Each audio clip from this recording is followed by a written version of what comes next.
Ya, Assalamualaikum warahmatullahi wabarakatuh. Waalaikumsalam warahmatullahi wabarakatuh. Selamat malam, Pak Didit.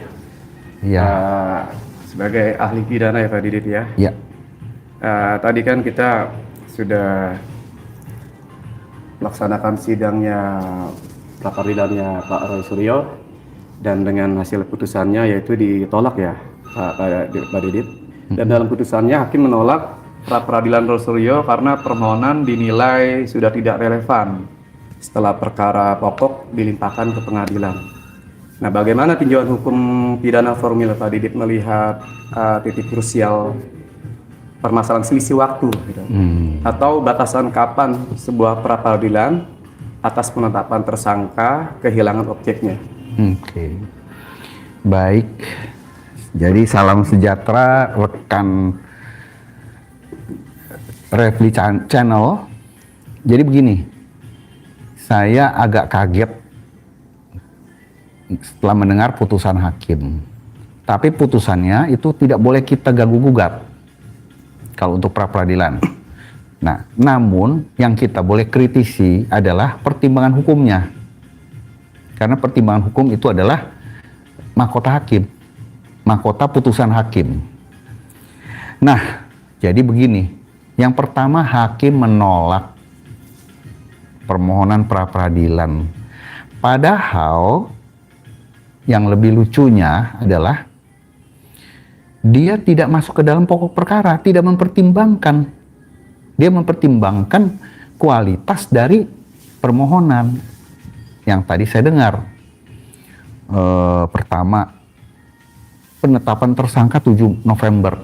Kenapa sekarang baru diajukan, ya kan? Nah, yang kedua, ini pasalnya dicicil katanya.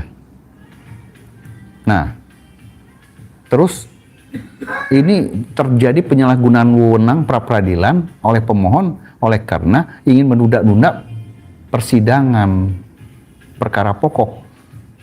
Sehingga disinilah dasarnya. Lah itu kan semua pertama itu masalah kualifikasi, dia mengkualifisir dari permohonan pra peradilan itu.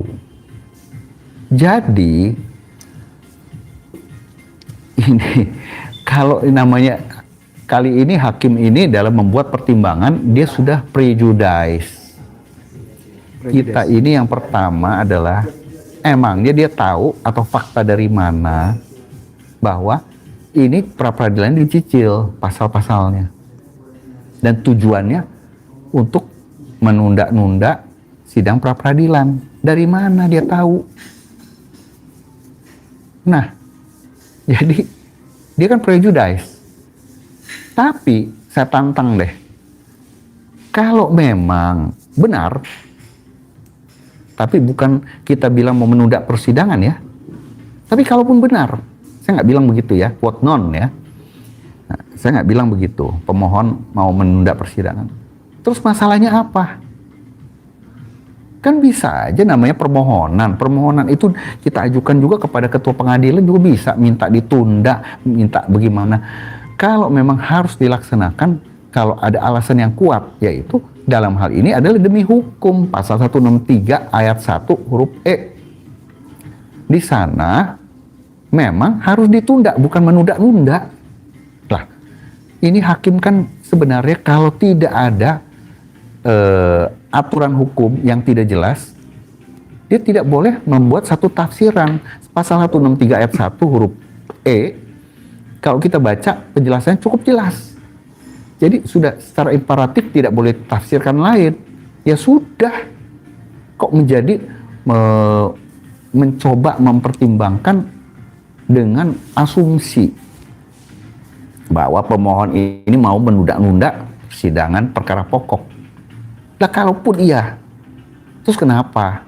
Emangnya ada masalah, ada pasal yang dilanggar? Itu kan harusnya menjadi satu pertimbangan hukum dari hakim yang clear. Kok itu prejudice, ya? Dan pasalnya, dan hakim itu selalu memberikan keterbatasan waktu. Waktu saya didengar keterangannya, waktu saksi-saksi didengar keterangannya, semua, ayo cepet ya, batasi sampai ini. Gak boleh tuh sebenarnya tuh.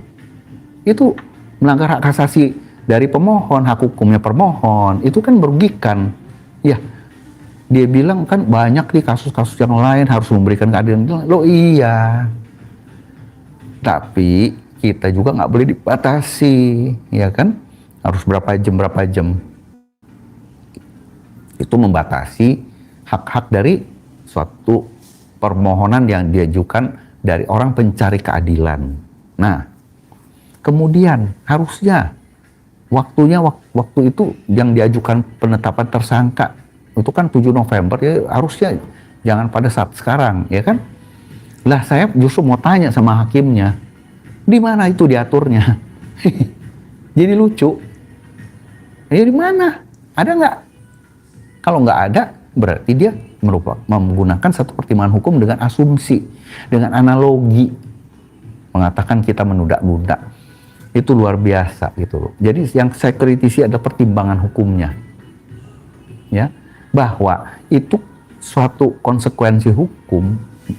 Kalau dulu pra peradilan, ya, itu adalah tujuannya untuk apa? Untuk melawan penahanan dan penangkapan, tapi digugurkan. Kita dari sejarah kita tahu lah, yang namanya pra peradilan itu nggak gampang untuk dimenangkan. Selalu aja dicari-cari. Saya terus terang bilang, di sini adalah butuh keberanian. Loh, kalau berani pertimbangkan seluruh dalil kita. Dalilnya kita tidak dipertimbangkan. Dalilnya si termohon juga tidak dipertimbangkan. Dia bikin dalil sendiri, pertimbangan berdasarkan pemikiran sendiri. Loh, setidak-tidaknya dia harus mempertimbangkan dulu dalil-dalil dari para pihak. Mempertimbangkan dulu apa yang terjadi. Bukan secara langsung membuat satu pertimbangan tersendiri yang tidak pernah dihadirkan di persidangan. Nah, kan aneh. Ya. Jadinya sangat luar biasa, dan saya udah tawarkan bahwa hakim, kenapa kalau memang dia mau membuat satu penafsiran, dia bertanya aja kepada ahli, apakah memang begitu. Saya udah bilang, yang mulia nggak tanya sama saya. Nggak apa-apa kan, berarti dia cukup jelas. Kok tiba-tiba membuat penafsiran sendiri? Nah, itu yang sebenarnya tidak pada tempatnya, tidak patut. Tidak kita pertanyakan putusannya loh. Silahkan putusannya, tanggung jawab nanti kepada irah-irah yang dia buat di putusan, yang tercantum dalam putusan. Demi keadilan berdasarkan ketuhanan yang Maha Esa. Silahkan, ya. Tapi pertimbangan hukumnya harus bagus. Jangan bikin pertimbangan hukumnya yang nggak jelas, ya. Nah, itu sangat disayang sekali. Jadi orang tidak boleh dilarang mau mengajukan 100 kali juga boleh pra peradilan, asal memang memadai. Dan itu diberikan kesempatan oleh undang-undang. Hakim, ya, kalau itu undang-undang sudah jelas, hakim adalah corong dari undang-undang. Memang hakim bukan sekedar corong, tapi kalau hukumnya tidak jelas. Nah, kita mesti tahu la bouche de la loi, ya, itu hakim bukan corong undang-undang, tapi kalau hukumnya tidak jelas. Kalau hukumnya jelas, janganlah dibantah, janganlah ditolak aturan-aturan hukum. Ya, repot kalau kayak begitu, ya. Jadi silakan kita lihat. Nah, saya sarankan kepada tim kuasa hukum maju terus, karena dia sudah prejudice. Ini mau dicicil pasal-pasalnya, ya. Ya udah, kita tantang lagi aja. Nanti saya akan bicara sebagai ahli untuk bagaimana persepsi-persepsi ini kita bongkar pertimbangan hukumnya di pra peradilan yang selanjutnya, ya. Jadi intinya, ya, kita boleh menurut Radbruch, itu ahli dari Jerman, ya. Jadi dia mengatakan bahwa nomor 1 itu adalah keadilan. Ketika keadilan versus kepastian hukum, ya. Bagaimana kita mau memberikan hanya sekedar kepastian hukum kalau keadilannya tidak tercapai? Kalau mau mencari kepastian hukum, ya, namanya bukan pengadilan, namanya pemastian hukum, ya. Kalau pengadilan, berikanlah keadilan. Ada orang yang sedang mempertanyakan, kok saya nasibnya begini? Ada pasal, penyelundupan pasal abal-abal dipasang kepada saya. Padahal nggak ada bukti permulaan. Jadi bukti permulaan itu adalah sesuatu yang kita pertanyakan. Ada nggak? Kita tidak bicara soal Mas Roy selaku pemohon itu adalah nggak melakukan itu. Tidak. Itu nanti pembuktian. Tapi janganlah Mas Roy nanti dipasangkan pasal misalnya. Bisa aja. Pemerkosaan, pembunuhan, pencurian. Lihat. Nah, yang kita pertanyakan ada saksi nggak yang punya korelasi atau relevansi berkualitas melihat perbuatan Mas Roy. Cuman itu doang.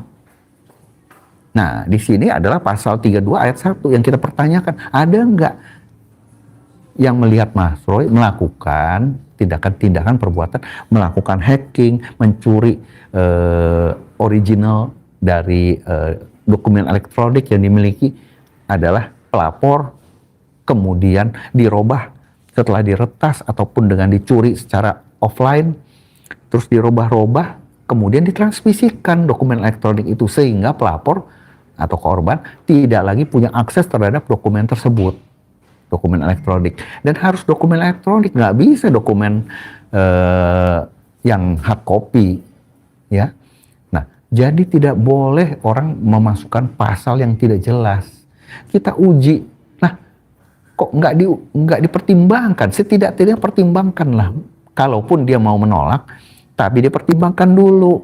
Ini meskipun ternyata benar bahwa termohon tidak punya bukti awal, ya silakan. Tapi ini dipandang sebagai satu perbuatan. Nah, misalnya kok melakukan ini, mestinya dia tanya juga pada saat di persidangan kepada ahli, dapat nggak dipandang sebagai suatu perbuatan yang mau menunda-nunda. Nah, kalau saya dibilang apakah itu menunda-nunda atau tidak, bukan menjadi satu landasan hukum untuk menolak. Ya, terus kenapa orang mau memperbaiki bukan gugatan, dakwaannya jaksa? Karena jaksa itu misalnya nanti supaya janganlah dia itu mendakwa dengan pasal-pasal yang tidak jelas. Jadi tidak ada masalah itu sebenarnya, ya, sangat disayangkan, tapi nggak apa-apa, lanjut terus. Kalau bisa 100 pra peradilan ajukan aja, itu saran saya kepada tim kuasa hukum Tokham, ya. Kalau bisa 100, apa deh semua, ya kami hak orang yang mengajukan gitu loh, hak warga negara, ya. Saya pun akan demikian. Dan apakah ada presiden sebelumnya yang satu penyidikan diajukan 3 kali atau lebih pra peradilan? Ada. Saya tadi dengar dari tim kuasa hukum bilang punya itu, ya, ada itu. Saya yakini itu, ya. Jadi mungkin itu akan dijadikan suatu bukti. Dan nggak ada itu. Bahkan penetapan sebagai tersangka itu pun pernah diajukan ketika berkas sudah akan dilimpah ke pengadilan. Ada itu. Dan itu di era yang lama kalau dibaca dakwaan akan gugur.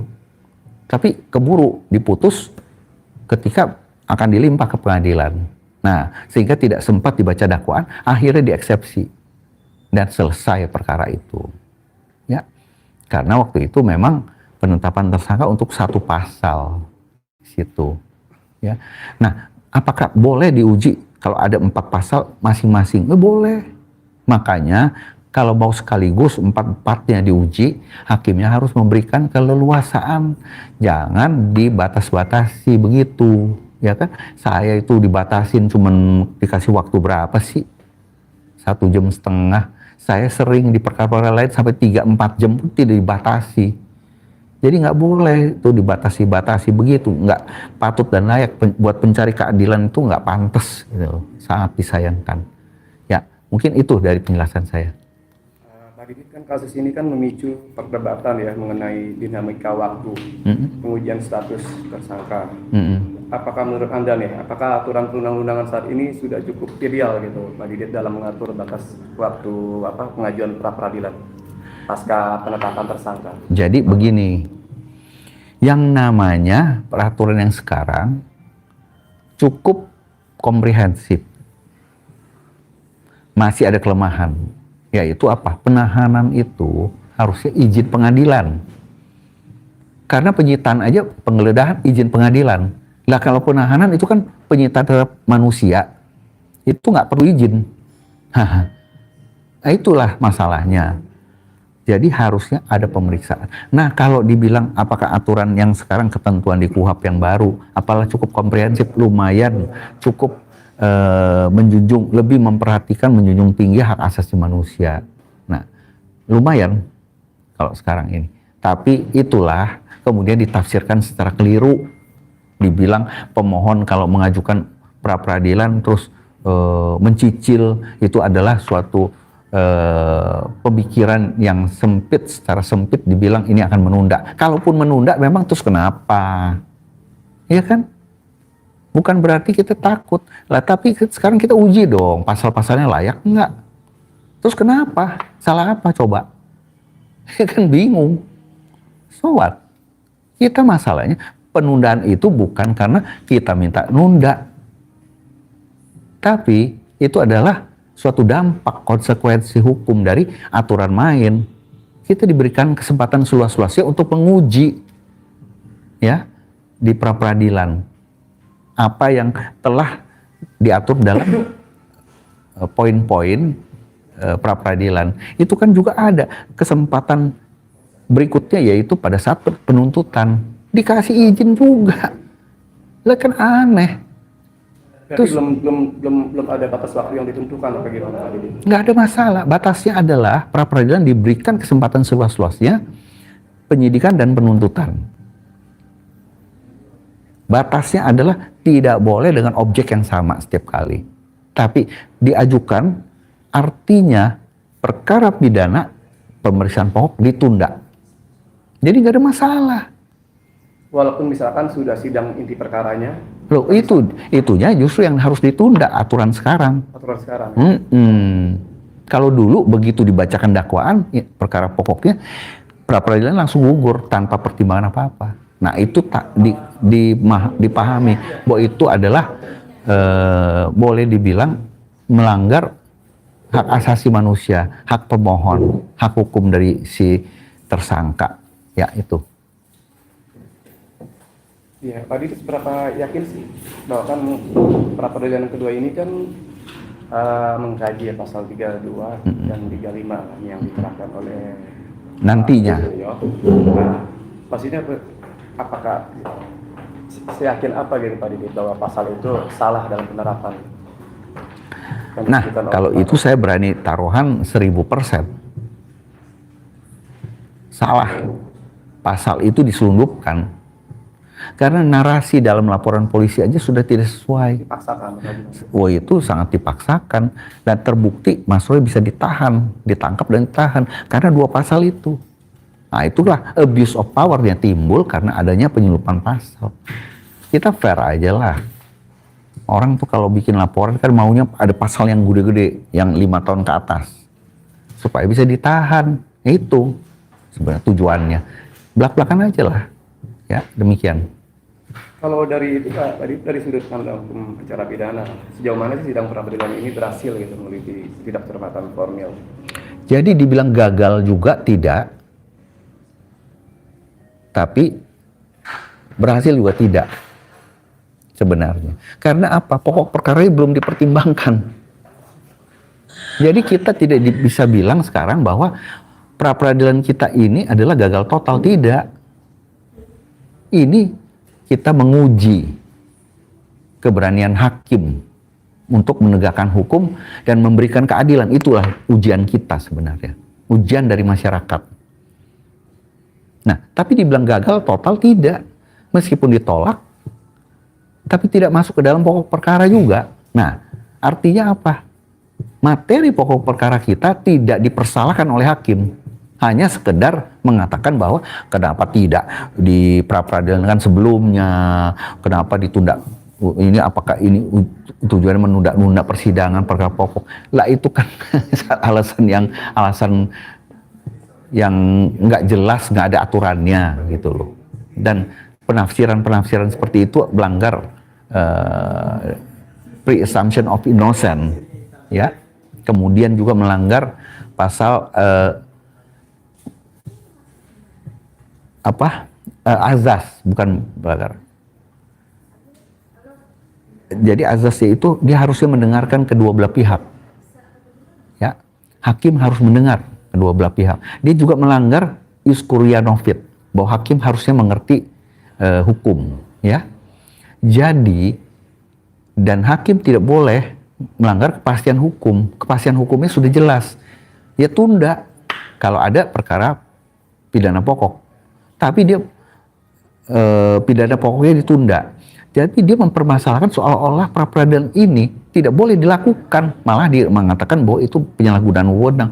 Dari mana sih kalau namanya penyalahgunaan wewenang? Aduh, mohon maaf, belajar lagi deh hukum deh. Itu harus hanya bisa dikatakan terhadap orang-orang yang punya kewenangan. Penyalahgunaan itu artinya dia harus punya kewenangan. Pemohon punya kewenangan nggak? Orang memohon keadilan kok dibilang begitu? Ngawur itu, ya. Sangat ngawur pertimbangan hukumnya. Saya berani menyerang pertimbangan hukumnya. Bukan saya salahkan putusan di sana, ya. Bagaimana seorang pemohon pencari keadilan dibilang menyalahgunakan kewenangannya, menggunakan pra-peradilan? Tidak bisa. Kewenangan pra-peradilan bukan pada pemohon, ya. Salah besar. Undang-undang KUHP, hukum acara pidana, tidak memberikan kewenangan apapun kepada tersangka atau pemohon. Tersangka diberikan kesempatan untuk meminta keadilan, ya. Meskipun ini hukum formil, hukum pidana formil, tetap yang diprioritaskan adalah keadilan. Bahwa pemohon mengeluh, dia bilang ini ada perbuatan termohon yang tidak bersesuaian dengan undang-undang. Dia mengeluh, dia komplain, dia ajukan permohonan, tolong diperiksa. Nah, terus dibilang, kamu telat mengajukan nih, harusnya dulu. Terus ini kamu tujuannya mau nunda-nunda ya perkara pokok. Kok gitu?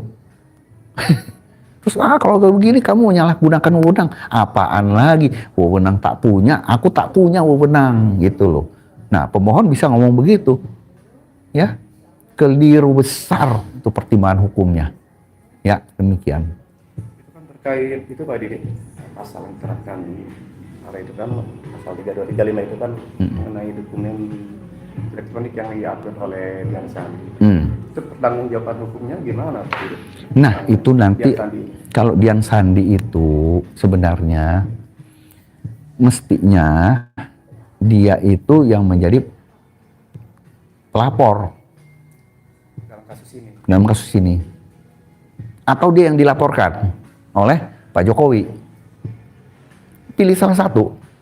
Legal standingnya ada. Itu yang sesuai. Itu yang sesuai. Pak Jokowi yang melaporkan dia, atau dia yang sebagai dia pelapornya Mas Roy. Tapi melaporkan apa? Ya kan? Kalau dia melaporkan itu tidak bisa juga pasal 32 ayat 1. Kenapa?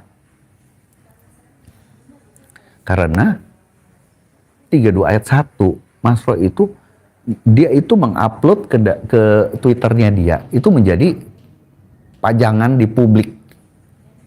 Tidak lagi sesuatu yang bersifat private. Dan itu tidak berada pada cakram atau sistem komputer dia. Dan tidak usah diretas untuk memperoleh itu. Jadi sangat disayangkan kalau konstruksi hukum ya, ini pidana materialnya ya. Jadi bukan pidana formilnya, jadi bukan hukum formilnya ya. Nah, kalau hukum formilnya kita hanya bicara soal legal standing. Nah, kalau sekarang pelapornya Pak Jokowi dan dia membawa bukti dokumen yang disebut fisiknya, jadi itu dari paper, dari kertas, dari karton yang dicetak. tidak bisa diterapkan pasal 32 ayat 1. Karena apa? Bukti awalnya harus berupa dokumen elektronik. Nah, ya. Jadi dia menunjukkan bahwa ini saya punya dokumen elektronik yang diretas dari sistem komputer saya. Dicuri, kemudian dirubah-rubah, ditambah, dikurangi, kemudian ditransmisikan, ya. Sehingga orang menjadi melihatnya keliru. Nah, sudah begitu menjadi salah dan timbullah kerugian-kerugian yang mana itu menjadi tanggung jawab si pelaku. Ya, demikian.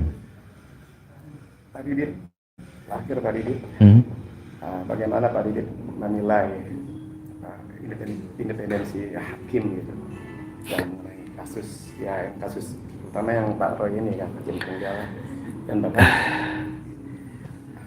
apa yang tadi Pak Didit katakan, dibilang hakim tidak boleh menafsir gitu kan. Ya. Kalau saya tidak menafsir, saya melihat apa yang dilakukan oleh hakim. Dengan pertimbangan hukum yang seperti itu, saya tidak bilang dia berpihak, tetapi dia tidak punya keberanian. Hakim itu harus punya kompetensi, harus punya integritas. Setelah itu dia harus punya keberanian. Setelah itu dia harus punya kepedulian. Dan terakhir adalah dia harus komit dan bertanggung jawab terhadap irah-irah dalam setiap putusan, yaitu demi keadilan berdasarkan Tuhan yang Maha Esa. Nah, itulah yang seharusnya dimiliki oleh seorang hakim. Ya, tapi ya bagaimana? Kalau namanya kompetensi, kita yakin bahwa dia mengetahui, kemudian integritas, oke lah, dia membuat putusan dengan tanpa adanya embel-embel. Tapi keberanian nggak ada. Jadi kalau nggak ada keberanian, dan yang terakhir juga punya kepedulian. Nah, itu 4 dulu yang secara duniawi. Yang kelima adalah irah-irahnya sendiri demi keadilan berdasarkan Tuhan yang Maha Esa. Itu sebenarnya. Ya, demikian dari saya. Ya, oke Pak Didit. Yes. Terima kasih banyak. Makasih. Analisanya. Ya. Oke, Sobat RH, jumpa lagi kita di live selanjutnya, dan saya di sini akan terus mengabarkan perkembangan kasus, terutama kasus jasa ini ya, yang sudah itu panjang perjalanannya sampai saat ini. Oke, Pak Didit, terima kasih banyak. Oke. Assalamualaikum warahmatullahi wabarakatuh. Waalaikumsalam warahmatullahi wabarakatuh.